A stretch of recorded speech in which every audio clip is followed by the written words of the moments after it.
Welcome to the Dynamics of Everyday Life, where we demystify some tricky concepts and get to know ourselves a little bit better. Welcome back to the show, everyone. This week we're talking about something that's very close to my heart and my work. We're talking about listening. We all love the idea of being a great listener. When I first started coaching, when I did my training back in the midst of time, I remember smugly saying that I thought I would make a great coach as I was a fantastic listener. Oh, how I laugh now. I wasn't. I was just waiting for the pause so that I could get in my brilliant thoughts to the conversation. I'm not alone either. When I was training people to be coaches, I would always ask the question, what draws you to training to be a coach? And 99 times out of 100, people would say that it was because they had been told that they were a great listener and so thought it would be the perfect fit for them. And when we got to the end of the programme, students would have pretty much the same response that I did, that they had thought that they'd been brilliant listeners, but in reality, they didn't actually know what great listening was when they joined. But let's turn this on its head. What if perfect listening is actually a bit of a myth, and it's more about us than it is about the other person? Have you ever been in a situation where you've been talking to someone and they are nodding endlessly, making all the sounds, but it somehow feels to you like they're listening to themselves listening, instead of actually listening to you? I've done half a therapy training. It wasn't for me, and my daughter came along and diverted my attention instead. But I do remember watching people in demonstrations or practicals and thinking that there was some kind of assumed listening pose, and that I felt very visible listening. It wasn't about the other person at all. It was all about what I was doing to show that I was listening, which, when you think about it, I clearly wasn't. We've got a couple of stereotypes that we can throw in here. So we've got the nodder. Now, this is someone who's nodding their heads furiously to show that they empathise and understand. But actually, it's really distracting because they look more like a nodding dog. And this can also make people feel like they need to hurry up just to get you to stop nodding. It's the same with noises. No one needs them. They're not adding anything to the conversation. We've also got the paraphraser. So what I'm hearing is, honestly, yuck beyond yuck. This phrase could not be any more meaningless. It's been trotted out that many times. Also, note that it's actually an I phrase. So what I'm hearing, when you think about it, that's nothing about the person who's speaking at all. We've also got the saintly listener. This is someone who takes pride in never interrupting, but they leave you feeling oddly unseen. Mainly because whilst you're talking, they're mentally doing their shopping list and wondering if they can squeeze in an extra episode of Love is Blind this evening. Easy to spot these, as they never ask you any relevant questions about what you've just said, or they look glazed over and faintly bored. What's going on here from a psychodynamic perspective? Why do we want to be perfect listeners? Well, to start with, there's a desire for approval. We want people to like us so we can be accepted. This goes back to our prehistoric days, when not being accepted was literally a question of life or death. We want to be part of the gang. We want to show how empathetic we are, which, when you think about it, can also be a little bit narcissistic.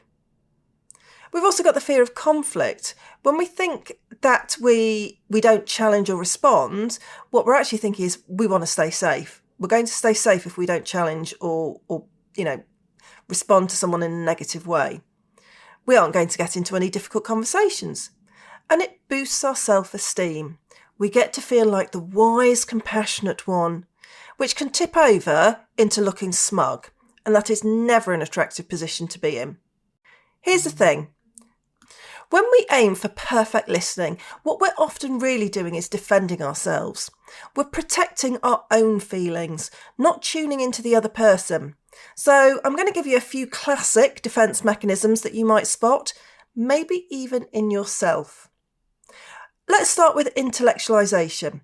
So this is, you know the one, there's all the textbook skills here. I alluded to it earlier. So what I'm hearing is, or let me reflect that back. It looks professional, but it keeps you in your head. There's no real feeling or emotion attached to the listening there. We've also got the identification with the good listener role. Now, this is when someone makes listening their whole personality. It becomes who they are. There's endless nodding, soft eyes, tilted head, the whole package. It's less about you being heard, more about them proving, look how empathetic I am.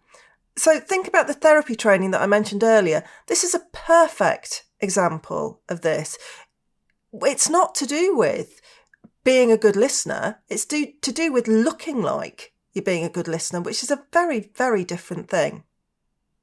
We've also got avoidance, the polite whilst they're mentally making up their shopping list. And what's happening here is it protects the listener from whatever discomfort your story is bringing up. The end result here is that you feel managed and not actually heard or seen. We've got reaction formation. This one is absolutely brilliant. It's when they overdo it. Oh, wow, that's an amazing story. Tell me more, in a voice so sugary it could rot your teeth. Usually, what's going on here is it's covering up irritation or boredom. We've also got denial of countertransference. The inner, this is dragging, or I feel oddly cross with you, that never gets acknowledged. So they keep up the neutral face, but you can sense the discomfort. You can sense that they don't want to be there listening to you, that they are metaphorically running away in their minds. And we've got pseudo-containment. Now, Bion would love this one. They take in your words like a box that they never open. So you feel neatly held, but nothing has been digested or transformed. Like you're talking to a very polite storage unit. You can almost feel it slipping off, like Teflon. So when listening feels a bit off, a bit empty or overdone, it might not be you being boring or sending them to sleep. It might be their defence mechanism at work, or one of their defence mechanisms at work. Now, unsurprisingly, this has a significant impact on our relationships. Over-listening can be just as distancing as under-listening. And again, we've talked before about the other person feeling managed, not feeling seen for who they are. This happens again with over-listening. So it's all about getting the balance right. And sometimes what's actually perfect listening is that balance between over-listening and under-listening. We want to be there with the person. We can, if we think we're going into perfect listening mode, what can actually be happening is we're silencing the listener's authentic reactions, their real reactions. So anger, joy, disagreement. And what happens then is the relationship becomes one-sided because it feels like a difficult dance that you're doing that just isn't working, and you end up tripping over yourself with this. In coaching, the danger becomes of turning into a mirror instead of a person. We just bounce things back to clients with no real interpretations, no warmth, no genuineness. Clients need resonance, not a brick wall. If that's what they wanted, they'd just stay at home and talk to the wall, which reminds me a bit of Shirley Valentine back in the day where she goes, "Hello, wall." It may as well be a bit like that. There is no such thing as a perfect listener, because listening is always relational. It's not technical. Good listening means being in it with the other person, sometimes silent, sometimes challenging, sometimes even misunderstanding, because that shows something too. If you ask someone to explain something that's confused you, it shows that you are paying attention. Winnicott fits in beautifully here, where he talks about being good enough. Particularly, he talks about a lot in terms of being a good enough parent or a good enough mother. In here, I think we're talking about being a good enough listener actually matters more than being perfect, because being good enough feels real, and that's what you want when you're being listened to. It feels better when someone acknowledges that they weren't listening than when they're actually demonstrating fake attentiveness, I'd much rather somebody said to me, "Oh, I'm sorry, I just, zoned out there," because that's real. That's what's happening. But if you can tell when somebody's glazed over, you think, "Oh, I might as well just not be here." My invitation for you this week is for you to consider where in your life you think you've been listening well, but in reality, you've been falling into some pretty common listening traps.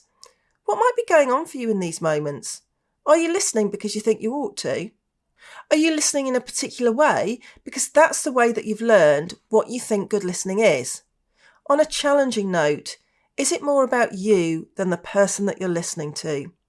And, as always, give yourself some grace. It can be difficult to realise that something that we thought was a skill and in the benefit of others was actually more about us than we thought.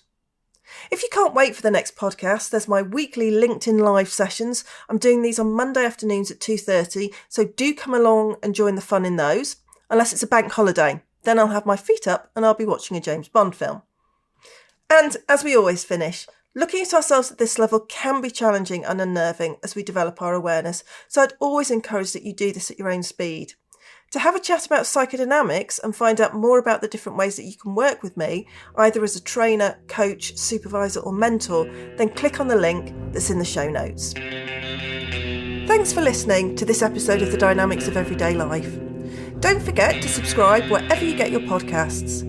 As well as producing this podcast, The Dynamics of Everyday Life has lots more psychodynamic fun going on, and you can find out more at dynamicsofeveryday.life.